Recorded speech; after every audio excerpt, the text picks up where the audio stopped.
ನಾನು ನೆನ್ನೆ ಹೇಳಿರ್ತಕ್ಕಂಥದ್ದು ಯಾವ ಒಂದು 28ನೇ ತಾರೀಕು ಕರ್ನಾಟಕ ಹೈಕೋರ್ಟ್ ನಲ್ಲಿ ಡಬಲ್ ಬೆಂಚ್ ನಲ್ಲಿ ಕೊಟ್ಟಿರ್ತಕ್ಕಂಥ ತೀರ್ಪಿನ ಹಿನ್ನೆಲೆಯಲ್ಲಿ ಸರ್ಕಾರ ಕೇಳ್ತಾ ಇರೋದು ನಾನು. ಈ ತೀರ್ಪೇನು ಕೊಟ್ಟಿದ್ದಾರೆ ಪಾಪ ಪ್ರಿಯಾಂಕಾ ಖರ್ಗೆ ಎಲ್ಲದಕ್ಕೂ ನಾನು ಎಲ್ಲಿ ಬಾಯಿ ತೆಗಿಬೇಕು ಅಂತ ಹೇಳಿ ಕಾಂಪಿಟೇಷನ್, ಈಗಂತೂ ಬಹಳ ಕಾಂಪಿಟೇಷನ್ ಪ್ರಾರಂಭ ಆಗಿದೆ. JDS ಪಕ್ಷನ ಯಾವ ರೀತಿ ಬೈದು ಓಲೈಸ್ಕೋಬೇಕು ಸರ್ಕಾರದಲ್ಲಿ ಅಂತೇಳಿ ಪಾಪ ಬಹಳ ಕಷ್ಟಪಟ್ಟು ಮಾಡ್ಲಿ ಆ ಕೆಲಸನ, ಚೆನ್ನಾಗೇ ಬೈಲಿ. ಆದ್ರೆ ಅವ್ರು ಹೇಳ್ತಕ್ಕಂಥದ್ದು ಯಾವೊಂದು ಜನರ ಒಂದು ಗೌರವ ಉಳಿಸ್ಬೇಕು, ಸರ್ಕಾರದ ಗೌರವ ಉಳಿಬೇಕು ಅನ್ನೋದಿದ್ರೆ ತಪ್ಪೇನ್ ಮಾಡಿದ್ರಿ ಸರಿಪಡಿಸ್ಕೊಳ್ಳಿ. ಆ ಖರ್ಗೆ ಅವ್ರಿಗೆ ಹೇಳ್ತೀನಿ, ಪ್ರಿಯಾಂಕಾ ಖರ್ಗೆ ಅವರಿಗೆ, ಖರ್ಗೆ ಅವರು ಅಂದ್ರೆ ಮಲ್ಲಿಕಾರ್ಜುನ್ ಖರ್ಗೆ ಅವರಲ್ಲ, ಪ್ರಿಯಾಂಕಾ ಖರ್ಗೆ. ಇದೇನು ನೆನ್ನೆ ಅದು ಬೆಂಗಳೂರು ಮೈಸೂರಿನ ಇನ್ಫ್ರಾಸ್ಟ್ರಕ್ಚರ್ ಕಾರಿಡಾರ್ದು ಟೋಲ್ ಕಲೆಕ್ಟ್ ಮಾಡ್ತಾ ಇದ್ದಾರೆ ಅಲ್ಲಿ ಬೆಂಗಳೂರು ಸುತ್ತಮುತ್ತ, ಅದು ನ್ಯಾಷನಲ್ ಹೈವೇಗೆ ಸೇರ್ತದೆ ಅಂತ ಹೇಳವ್ರೆ. ಸ್ವಲ್ಪ ತಿಳ್ಕೊಂಡು ಮಾತಾಡ್ಲಿ, ಎಲ್ಲದಕ್ಕೂ ಬಾಯಿ ಚಪಲಕ್ಕೆ ಮಾತಾಡೋದು ನಿಲ್ಲಿಸ್ಲಿ ಪ್ರಿಯಾಂಕಾ ಖರ್ಗೆ.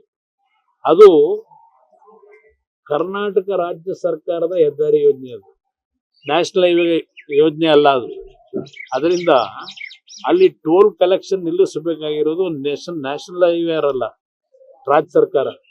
ಹೈಕೋರ್ಟ್ ನಲ್ಲಿ ಉಳಿದಿರ್ತಕ್ಕಂಥಕ್ಕಾದ್ರೂ ಒಂಚೂರು ಮರ್ಯಾದೆ ಉಳಿಸ್ಕೋಬೇಕೋ ಬೇಡ, ಅದ್ರ ಬಗ್ಗೆ ಚರ್ಚೆ ಮಾಡೋದು.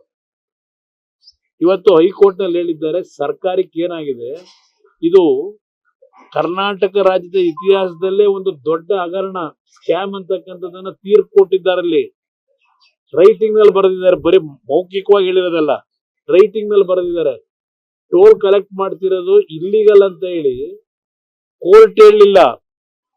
ಕರ್ನಾಟಕ ರಾಜ್ಯ ಸರ್ಕಾರದ ಪರವಾಗಿ ಲಾಯರ್ಗಳು ಹೋಗಿ ಅಲ್ಲಿ ವಾದ ಮಾಡೋರಲ್ಲ, ಅವ್ರು ಹೇಳಿರ್ತಕ್ಕಂಥದ್ದು ಇಲ್ಲಿಗಲ್ ವೇನಲ್ಲಿ ಟೋಲ್ನ ಹಣ ಸಂಗ್ರಹ ಮಾಡ್ತಾ ಇದ್ದಾರೆ ಅಂತೇಳಿ ಸರ್ಕಾರದ ವಕೀಲರು ಹೇಳಿರೋದಲ್ಲಿ ಕೋರ್ಟ್ ಅಲ್ಲಿ. ನಾನು ಹೇಳ್ತಿರೋದಲ್ಲ. ಈಗ ಸರ್ಕಾರ ಕೆಲಸ ಮಾಡಬೇಕಾದ್ರೆ ಅದಕ್ಕೆ ಬೆಂಬಲ ಕೊಟ್ಟಿದ್ದಾಗ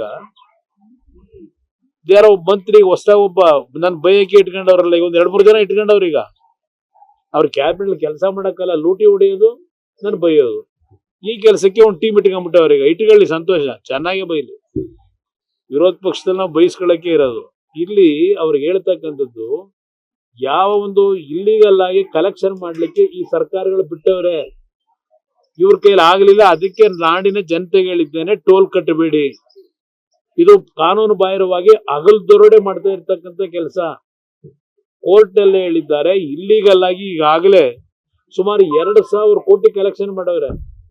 ಆಮೇಲೆ ಅದ್ರ ಬಗ್ಗೆ ನಾನು ಮಾತಾಡಿರೋದಕ್ಕೆ ಟೀಕೆ ಮಾಡೋರಿಗೆ ಹೇಳ್ತೀನಿ, ನಿಮ್ ಜಯಚಂದ್ರ ಅವರ ಗ್ರಂಥ ಬಿಡುಗಡೆ ಮಾಡಿಸಿದ್ರಲ್ಲ 2017ರಲ್ಲಿ ಸದನ ಸಮಿತಿ ಅಧ್ಯಕ್ಷರು ಮಾಡಿ, ಲಾ ಮಿನಿಸ್ಟ್ರು, ಅವ್ರು ಕೊಟ್ಟಿರೋದು ವರದಿ ಸ್ವಲ್ಪ ಓದ್ರಪ್ಪ. ಯಾಕೆಂದ್ರೆ ದುಡ್ಡು ಹೊಡೆಯಕ್ಕೆ ನಿಮ್ಗೆ ಟೈಮ್ ಇಲ್ಲ. ಇವತ್ತು ನಿಮಗೆ ಅದು ಓದಕ್ಕೆ ತಾಳ್ಮೆ ಎಲ್ಲಿದೆ, ಸಮಯ ಎಲ್ಲಿದೆ ನಿಮಗೆ? ಅದನ್ನ ಓದಿ ನಂತರ ದೇವೇಗೌಡರ ಬಗ್ಗೆ ಆಗಲಿ, ನನ್ನ ಬಗ್ಗೆ ಆಗಲಿ, ನನ್ನ ಪಕ್ಷದ ಬಗ್ಗೆ ಆಗಲಿ ಟೀಕೆ ಮಾಡಿ.